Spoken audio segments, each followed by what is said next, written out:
What kind of spacing do I need? What are some things that I need to start a garden? All those basic 101 questions. How you doing over there, Connor? I'm doing great, Sam. How are you? I'm good. Yeah. We're about we're about 70 days into the quarantine now. People are starting to get a little bit back into it, and it's been tough for all of us. It's been a crazy time. Sam, how are you doing? Have you survived with two kids at home for the last 90 days? It's a whole new normal. Managing a business, having two children at home, splitting up work time between my husband and myself. It's a lot. It's hard. It's a lot, but we're getting through it. We're doing Well, I, I it. just I just have to tell everyone, Sam does so much work, whether she's here at the nursery or at home. She's working 24/7 almost. And thank you, Sam. It's amazing what you've done here to help everybody make sure they can garden. Yeah, it's nice. It feels good doing the work that we're doing. It's changing how we do business. The things that brought us joy by interacting with our customers and talking with them and answering their questions in person and having all the kids run around, and that was such a joyous part of why we do what we do. And I know. And people come to the nursery and I don't even recognize them. They look like bank robbers with their masks and their hats on. And I definitely miss the interaction. I have to say that they've been very strange times, even though we've been open and busy. I certainly feel, I think everybody feels that you feel a kind of anxiety. I think I was saying to somebody the other day that I feel like I've gone on a road trip and I can't remember whether I left the oven on or not, and I can't call anyone. It's a sort of a low level anxiety. Definitely going to the garden helps with that. It does take your mind off a little bit. But just to let you know, we're all in this together, and I know you're all suffering too. yeah, we're all in it together. But I know that I've been spending a lot of time in my garden, and What have it's you got such behind you? Are a they nectarines? reprieve. Hmm? Are they nectarines behind you? They are. I have a gorgeous nectarine tree here. It's so nice. But being in the garden has just been such a peaceful time, like to watch these grow and to just kind of melt away, forget about everything that's happening in the world, and just look at how beautiful this bean plant is that grew 5 feet in 3 weeks or something. Are It's so are nice. all those beautiful green tomatoes that you know are going to turn red soon? So it's that's a lovely experience too. Yeah. Let me turn up my volume. Anyhow, thanks to everybody for all your support. We've had amazing support and encouragement from all our customers, and I've been amazed at the level of patience and kindness from almost every single person that comes here, and Hmm. we're really grateful for that. Yes, we're very grateful.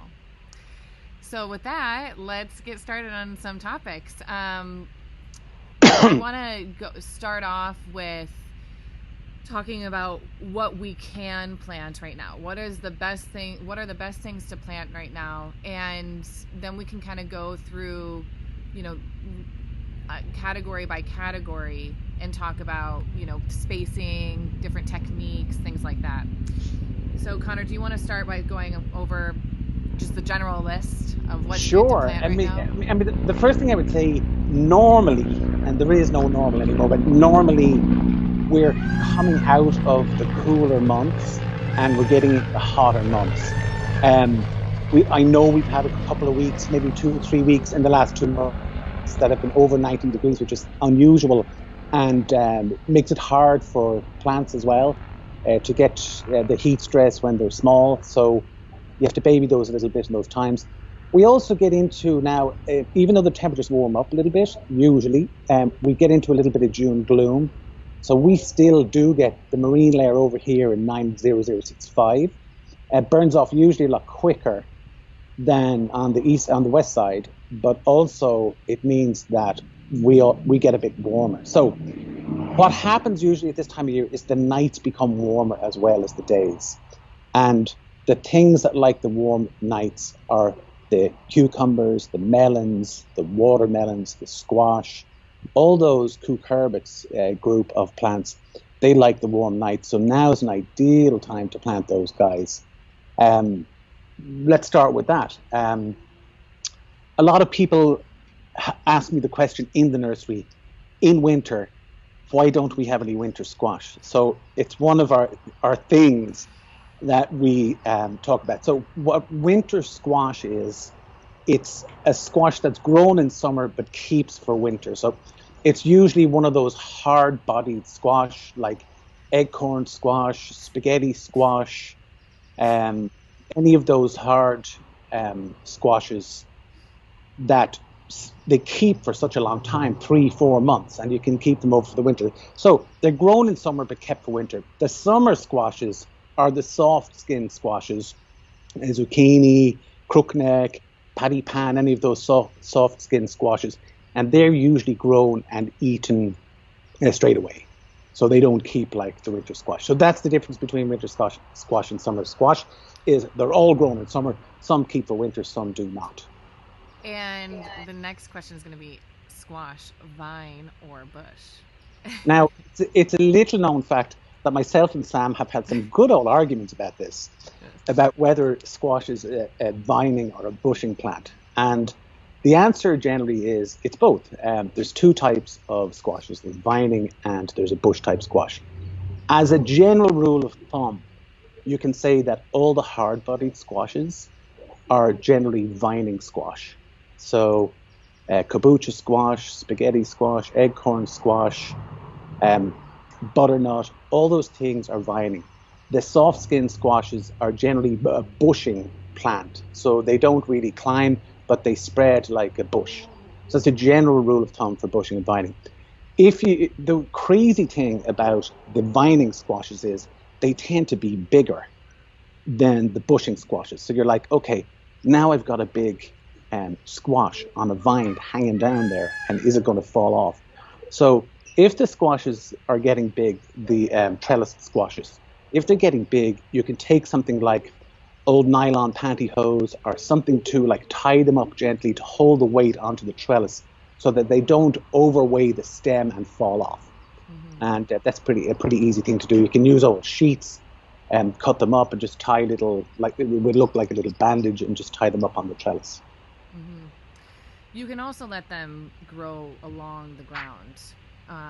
You can. They need to try, but if you're, looking for space saving, you could trellis it, but they can just go directly on the ground. They can. The challenge for people is if you want to grow a number of different squash plants, you're going to need a large ground area. So trellis is a good solution for that. And also with the melons, you can grow those in trellis. But the melons, again, they get big. I would say with the exception of watermelons, any of the smaller melons like the Sharon-Tay or the Charlene melons, you can grow them in the same way and tie them up to hold the weight up, but it does save a huge amount of space. And also, I love to encourage people to do vertical things in their garden because it gives you all that ground space to grow other things.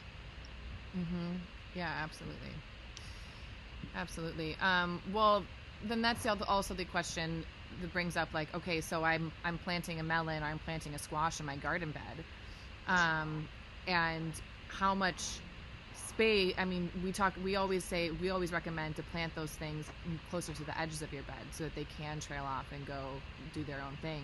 But how much space within the bed would you recommend that you allot for them? Well, look, I'm fortunate enough to have quite a lot of ground space in the garden. So what I do is I usually grow them, the melons, at the edge of the bed, in a corner, maybe 6 inches in, and then you can physically train them. If you go down every couple of days and move the plant, so you're encouraging it all to grow outside, a lot of the melons will trail for 25 feet all over the yard.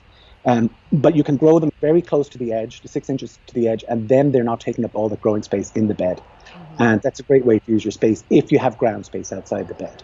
Mm-hmm. Mm-hmm. Now, a little caveat here too is the melons, they need pretty well-draining soil.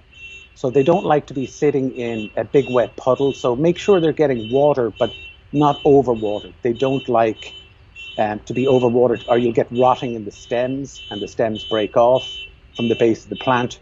They're also reasonably big feeders, and they need a lot of phosphorus. So you could put in, over the season, every couple of weeks, put in some Sure Start or some tomato vegetable food, and that has a decent amount of phosphorus and potassium in it, which is what helps those things fruit.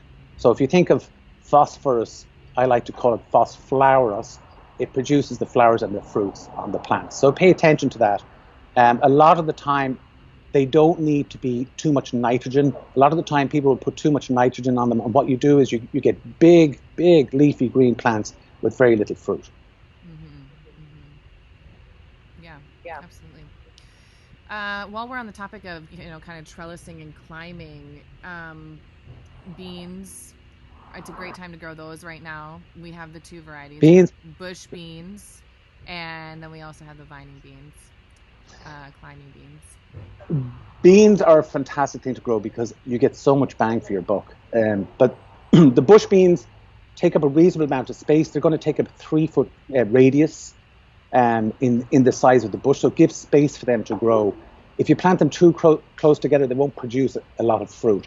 The pole beans or the vining beans are fantastic because they'll climb as far as you want. You know the story of Jack and the Beanstalk? Mm-hmm. That is true. If you let a bean, it'll climb up a telegraph pole if you let it go there. Yeah, mine's totally taking off the side of my garden bed. It's nice. Yeah, beans, and they're great for kids too because it's so easy. They sprout right away. Yeah. They're really great. They're easy to do. It's a fast-growing plant as well, so you get your results much faster with beans. I always grow beans. Mm-hmm, mm-hmm. The next thing, eggplants. Eggplants are a great thing to plant right now. Eggplants, tomatoes, peppers. You can plant any of those things now. If I was planting tomatoes now, I'd probably limit it to cherry tomatoes.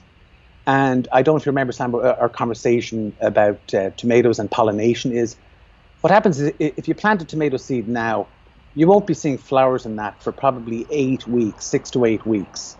And then we're going to be into the end of July, and there's a good chance we'll get temperatures over 90 degrees. What happens with the bush tomatoes is the flowers cannot pollinate over 90 degrees. The pollen hardens in the flower with the heat, and then they can't pollinate. So you get green bushes with no tomatoes, which is why it's very good to plant bush tomatoes early. If you're going to grow a bush tomato now, you need to get on it. And I would not grow from seed. I would grow definitely from a 4-inch pot. The cherries, however, they're much hardier. For some reason, they're able to survive the heat and still pollinate. I don't know the science behind it, but I just know from watching it, observing it, and experience. So if I was planting from seed, I would definitely plant cherry tomatoes right now. And bush tomatoes, get them in now. I would say your timeline for the last of the bush tomatoes to go in is probably between the 2nd and 3rd week of June, which is 3 weeks away. Yeah. And it all depends on the weather too. I mean, last year we had a very late spring. I mean, it didn't start getting hot until August basically. And, but the year before it was crazy heat starting in May. I think in July we had 110 degrees in July, not last year, the year before. Mm-hmm. So we get a break with June gloom, but we just, it's just best to get them in sooner than later. Mm-hmm. So also the peppers are another heat-loving plant. They're one of the hardest seeds to germinate because they need 80 plus degrees consistently in order for them to germinate. So you'll notice a lot of people who have any experience germinating pepper seeds indoors, they usually use a heat mat to keep the heat high. Mm-hmm. But now is a good time to plant pepper seeds. A couple of things about peppers is don't grow them too close together because they won't produce as much fruit if they're too tightly grown together. It's similarly with the beans. Like any plant, once it's growing into another plant, it's not as free to produce and to flourish as it would be on its own.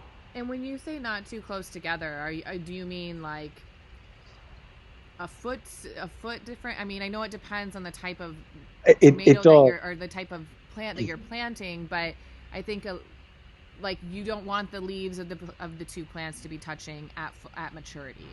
Is that like correct? The general. Correct. I'm gonna say 1.5 to 2 foot radius per plant. Okay. Yeah. Per pepper and eggplant. Yes, the eggplants will get bigger. Mm-hmm. So I probably leave 2 to 3 feet between eggplants, depending on the type. Some of them are bigger plants, like the small eggplants, the baby eggplants. The plants don't get as big, but the things like Black Beauty, Listadia Gandia, the plants actually get quite big. So Mm-hmm. I would say 2 to 3 feet radius for those as a general rule. Mm-hmm. Mm-hmm. So that actually brings me to one of the questions that was sent in to us from Shelly. And Shelly's question brings up a couple topics for us. So she sent in a picture. Don't mind the peacocks squawking behind me. Just as long as people don't know that it's not your children. Yeah, it's not my. It's the peacocks squawking away. She sent in a question about why her garden is not thriving, and I think this brings us to a very important beginner question, like that what we've been talking about as far as how much space do plants need and soil health, drainage, things like that. Connor, I'm not sure if you saw the picture in the I post did. from I Shelley. Yeah. have. I have seen Shelley's pictures, Yeah. and unfortunately I can't show them to anybody watching. But I can. unfortunately, you can. Excellent. Uh-huh. So those containers are small, and what that means is there's not a huge amount of nutrients available to those plants, all because she has a lot of plants growing in them. I would say um, you. I'm not sure what soil you put in to start off with, but those plants look undernourished. They don't look underwater; they look undernourished.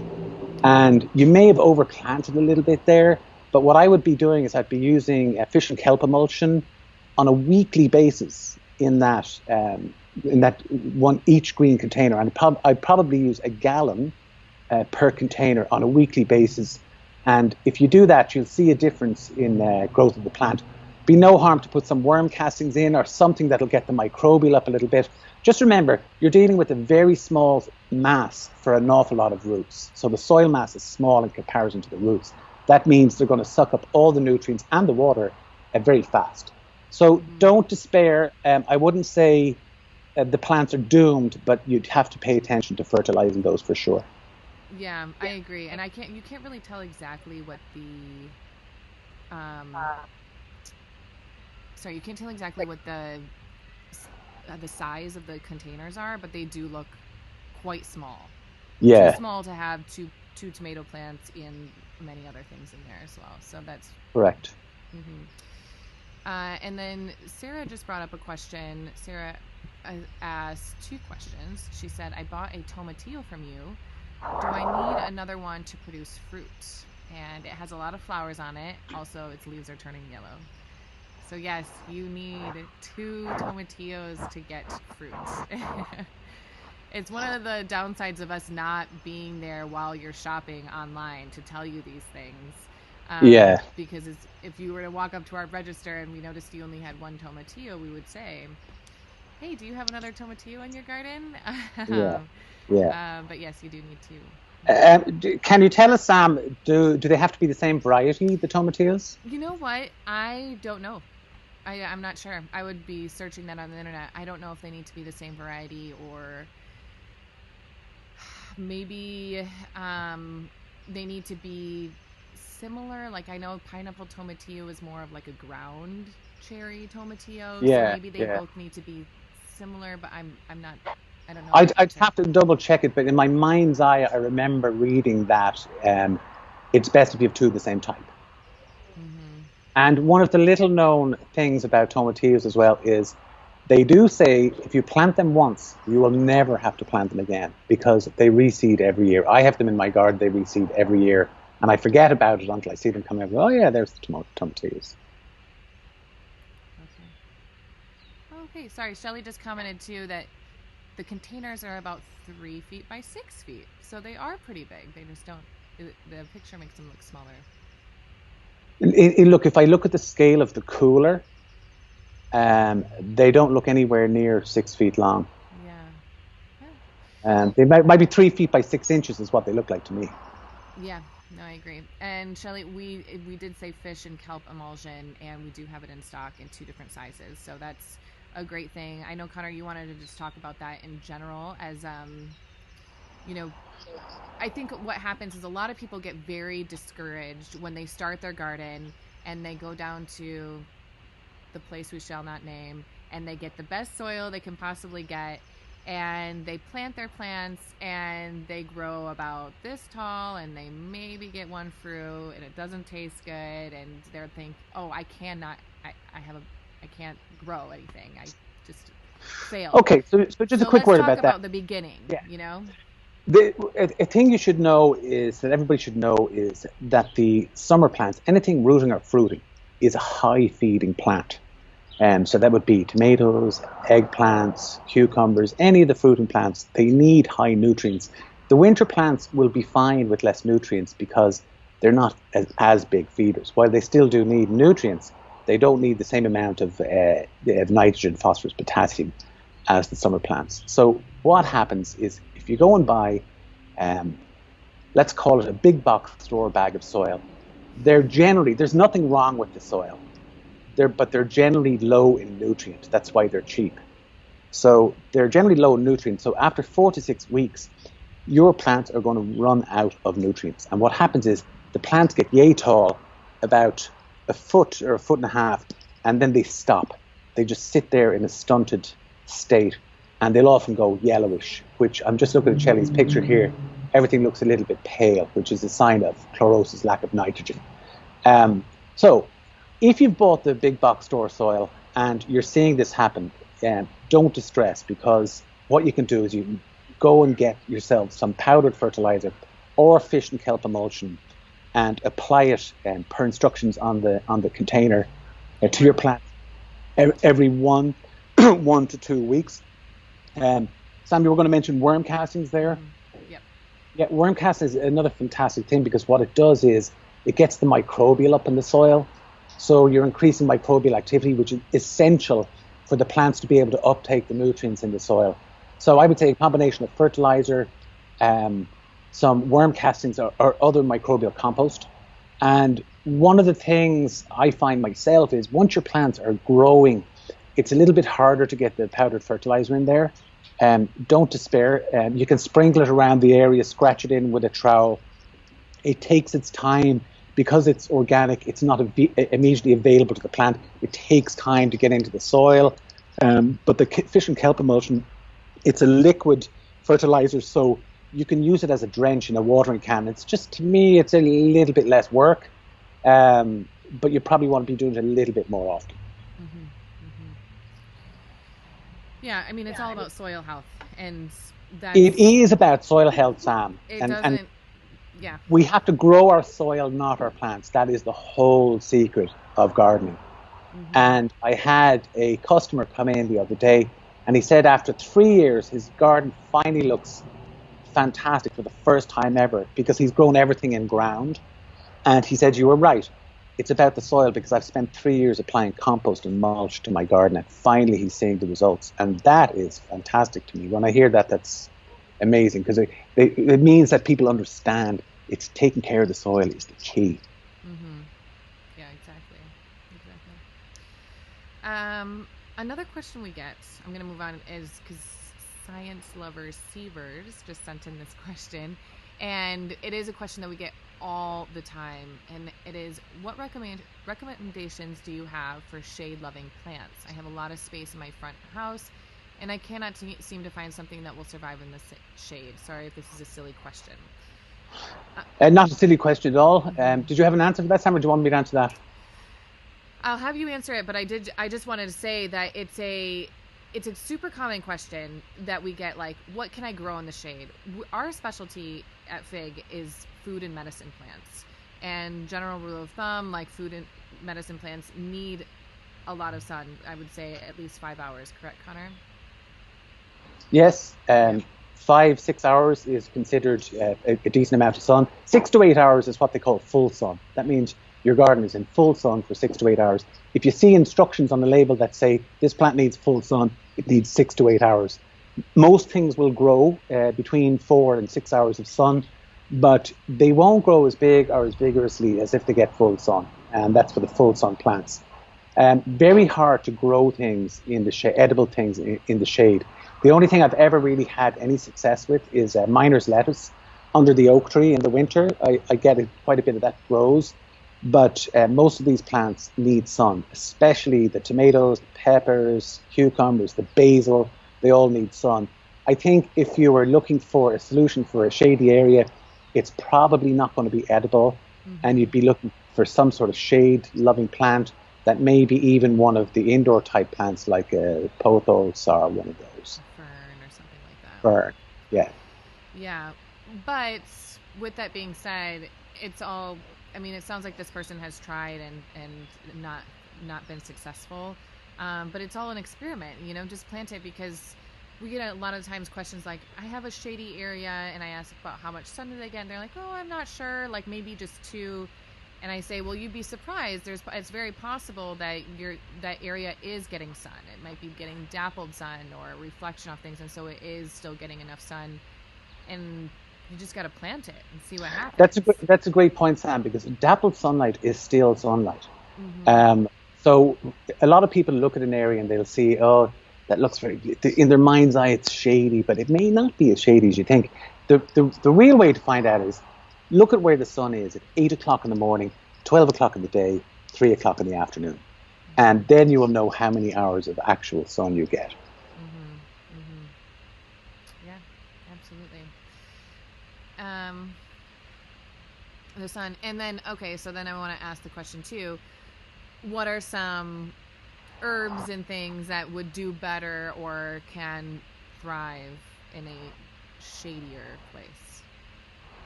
Because In that's my another popular question. in my experience, mint will do okay in a shady place, but it will take over. So you're essentially planting a ground cover if you plant mint.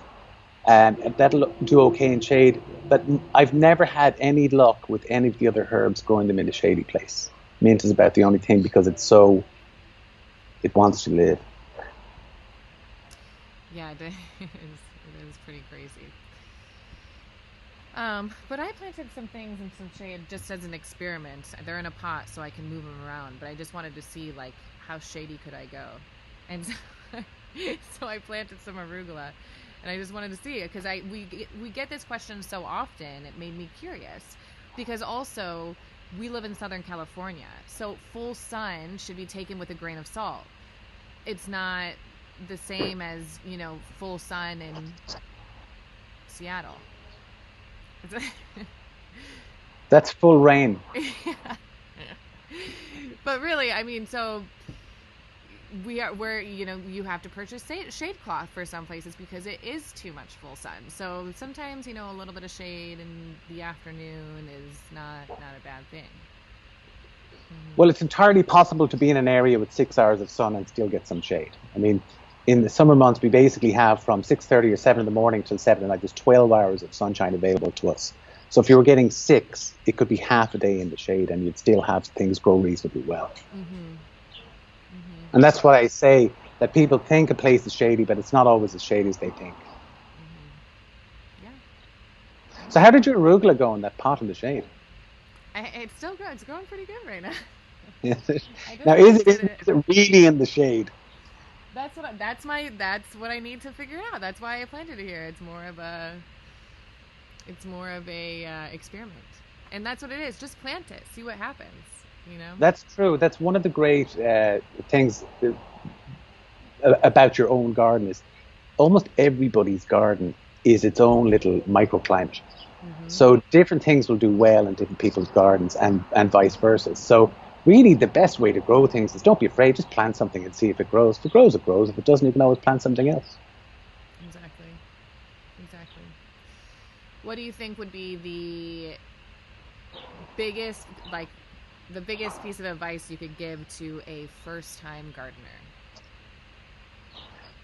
I would say just what I said. Don't be afraid, plant things. And I think the biggest piece of advice I would say is pay a little bit of attention every day, because I don't know the science behind it, but you develop a sixth sense for what a plant needs, whether it's happy, whether it's not happy. It takes a little bit of time, but if you pay attention to something, you will get results. So if you're a first-time gardener, don't be afraid. Things will die, things will thrive, but just pay attention every day. Go out and have a little look. And hand watering is a great way to do that. Even though drip irrigation is fantastic, If you have to hand water, you have to go and observe your plants. Observe your plants. And then do all the basics right. The soil, start with the soil.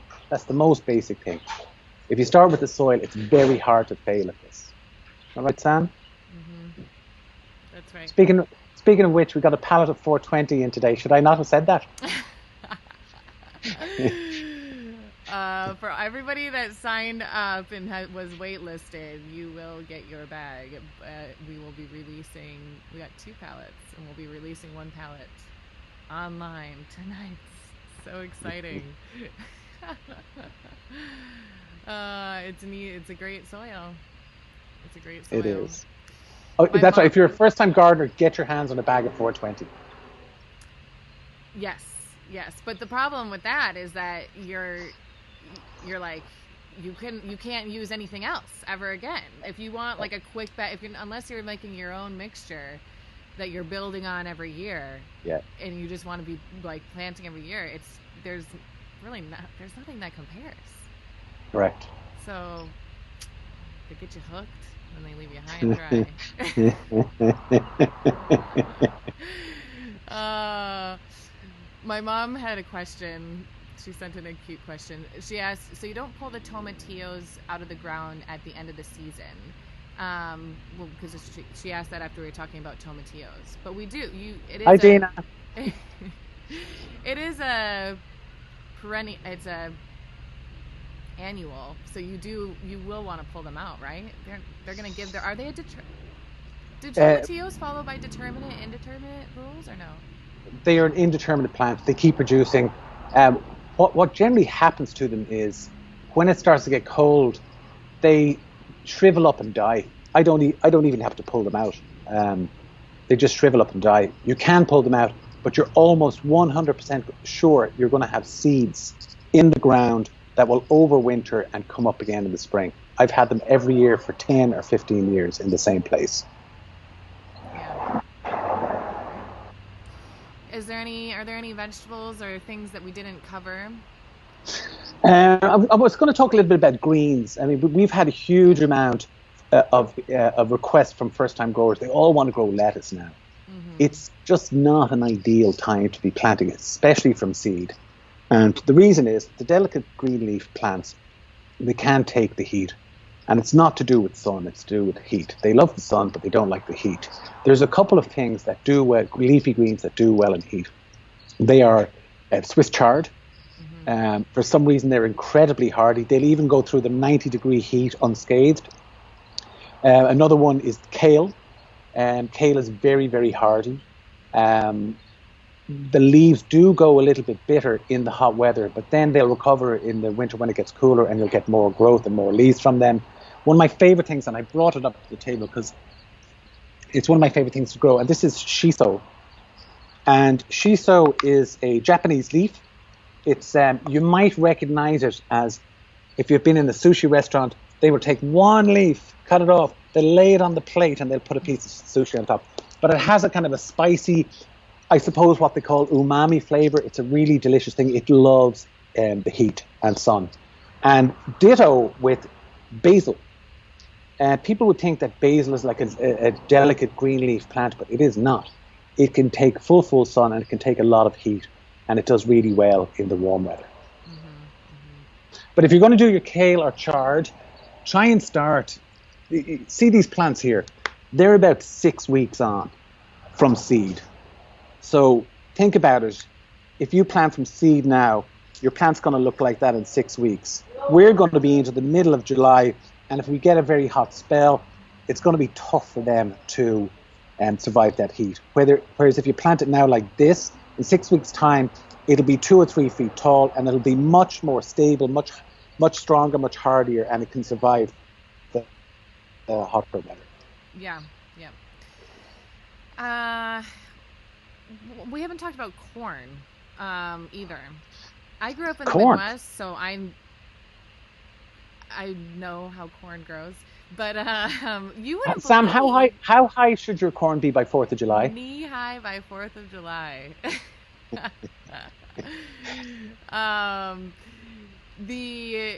but most people are they've never seen corn grown like in a conventional or in a farm setting. So if you're buying corn from us or anywhere or planting it by seed, do you want to explain how it should be planted in nice straight rows or? Yes. Here's the thing about corn is, in my own personal opinion is, I wouldn't bother growing any of the yellow eating corn myself, because it's so easy to get at the farmers markets, etc., etc. But if you wanted to grow something unique like the strawberry popcorn or the blue Aztec corn or glass gem, they're like spectacular looking corns. One of the things with corn is they're pollinated by wind. So they're not pollinated by bees, they're pollinated by wind. So you have to grow quite a lot of it in order for the pollination to occur. You're usually looking to get 3 ears of corn from one stalk. You probably need 2 or 3 feet radius around each stalk. So you need a reasonable amount of space to plant. I'm going to say you'd want to be planting 12 corn plants to get the minimum required pollination for those. And you want to go down there with a feather duster or a hairdryer to try and pollinate them yourselves. I've grown it in the past. I'm not growing it this year. It's a really fun thing to grow because it grows fast and big. You get 3 ears of corn from each stalk. If I was doing it now, I'd probably only do something that's special, like probably the strawberry popcorn or the black Aztec corn. Mm-hmm. Yeah. They're also big feeders and big drinkers. They need a lot of water and a lot of fertilizer. What are some really nice, unique things that we can grow right now? One that's coming to mind for me is okra. Okra is a really lovely thing to put in the ground right now. Yeah, it's gorgeous plant, okra. Mm-hmm. Any other fun veggies that we either have in the nursery right now? Or... One of my favorite things of all time is Mexican sour gherkin. So it's a cucumber, but it looks like a tiny watermelon. And I'm going to tell a little story here. When I first opened the nursery 5 years ago now, I had 3 flats of that in the nursery. It was my very first customer came in and she bought all 3 flats. That is 72 plants. She bought the whole lot. I was the very first person who came in here. And she made pickled gherkins with them. And she brought them back to the nursery and she gave me 2 big jars of pickled gherkins. And they were amazingly delicious. They're like sweet and crunchy. And she put the dill in, and they were so good. And it's just it's something very special. Yeah, those are great. My favorite things. Yeah. Mexican sour gherkin, they're called. Mm-hmm. Or cucamelons, people call them also. I think Mexican sour gherkin sounds more exotic.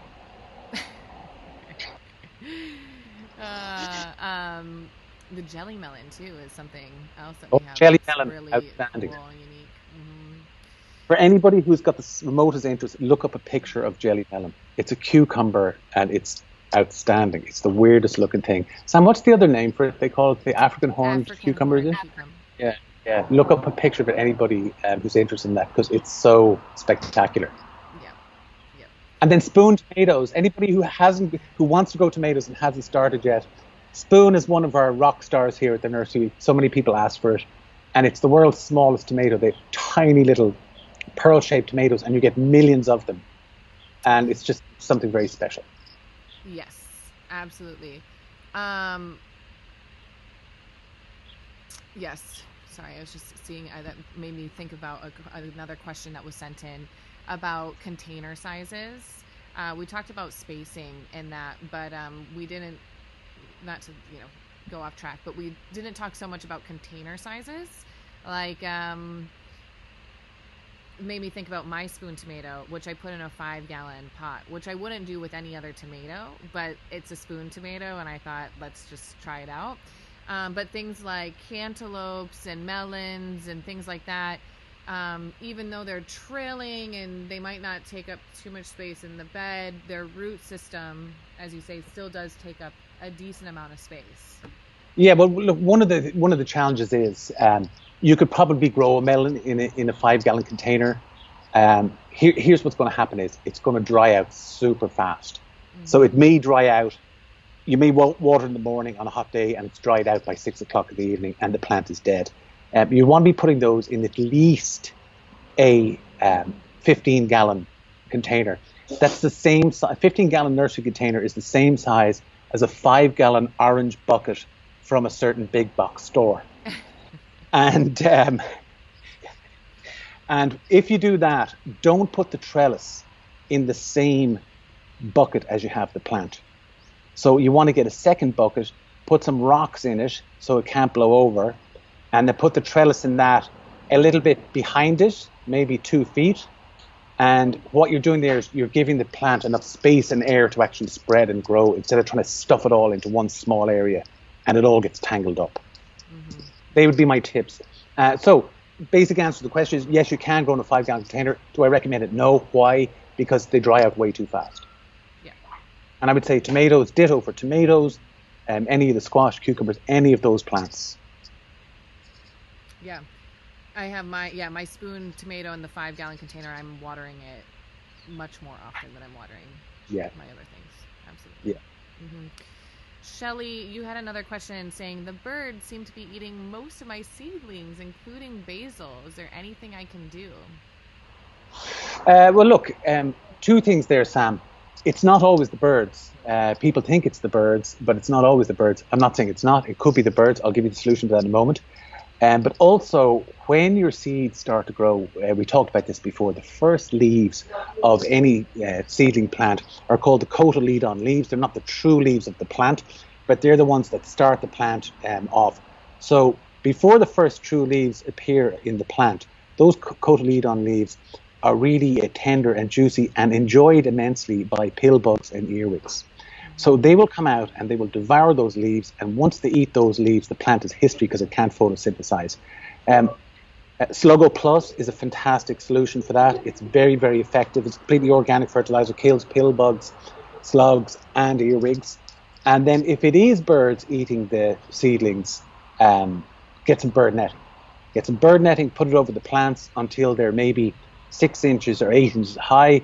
Once they get big, the birds stop eating them. They don't tend to eat the plants once they get big. Mm-hmm. Until they get fruits.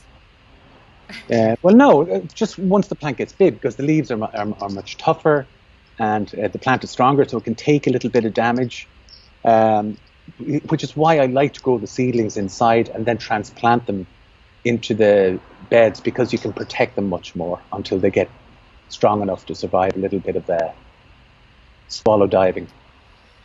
Great. Another question. Hey guys, I don't see the 420 on the online shop. We will be, I'm going to be putting it up tonight along with like a flash mailer letting all of our customers know that we have one whole pallet. One whole pouch. And another thing we're doing today, which is very exciting over the next few days, is we are packing a lot more seeds. Conor, do you want to show them some of our varieties? So, yes. Also, a thing that not a lot of people know is all the cucurbits are super easy to grow from seed. They come up really fast and they grow. They get strong very quickly. So you plant any of the, like we have Japanese climate cucumber. We have a little higher. Okay, can you see that? Yep. Japanese climate cucumber. We have this beautiful Tigger melon. It's so gorgeous, the colouring. We have crisscross melon. It's a watermelon. We have Charentais French melon. We have Petit Gris de Rennes. It's another melon. Here's some purple tomatillas we have. And there's more than one seed in the bag, so you have a friend that can cross-pollinate. Also, we have 2 types of beans. Well, actually, we have a few different types, but I'm just going to show you very quickly. This is a bush bean. It's really beautiful, royal burgundy. It's literally a burgundy-coloured bean. And strangely, this beautiful burgundy-coloured bean turns green once you steam it. So I don't know why that is. I can't explain the science behind that, but it's beautiful. And then we have Cherokee Trail of Tears. And Google the history of Cherokee Trail of Tears. It's a beautiful story. This can actually be grown as a green bean, which you eat when it's young, or you can let the bean pods get big, and then it's a cooking bean. So it has a kind of a dual function, whereas this one would not. So yes, we're packing seeds as we speak. Yeah. Exciting stuff. Well, it looks like the June gloom got burned away this afternoon. It's only here too. It's only here too. And I think that's it on our end. Oh, I have an interesting story about June gloom. My mother-in-law told me that it's jacaranda season right now, which we all love, and they're all over LA, blooming like crazy. My favorite tree. They're so gorgeous. And the jacaranda was brought here by from Buenos Aires, Argentina. Argentina. Mm-hmm. And the jacaranda, it blooms through the end of June gloom. So in Argentina, the blooming season is much shorter, and the jacaranda will stop blooming at the end of June gloom. Interesting. That's very interesting because it's not getting as much sun, or maybe it's getting more water or more moisture. Or exactly. So if it's a short June gloom, then it's a short jacaranda season. That's interesting. Gloom, I never realized it's so beautiful. I know where you live up there in the hills. It's there are many streets that are literally vistas of jacaranda trees. Yeah, gorgeous. Mm-hmm. All right. Well, thank you everybody for joining us. We had some nice questions, and I think we covered a lot of great stuff for Seasonal Gardening 101. And thank you for your time, Conor.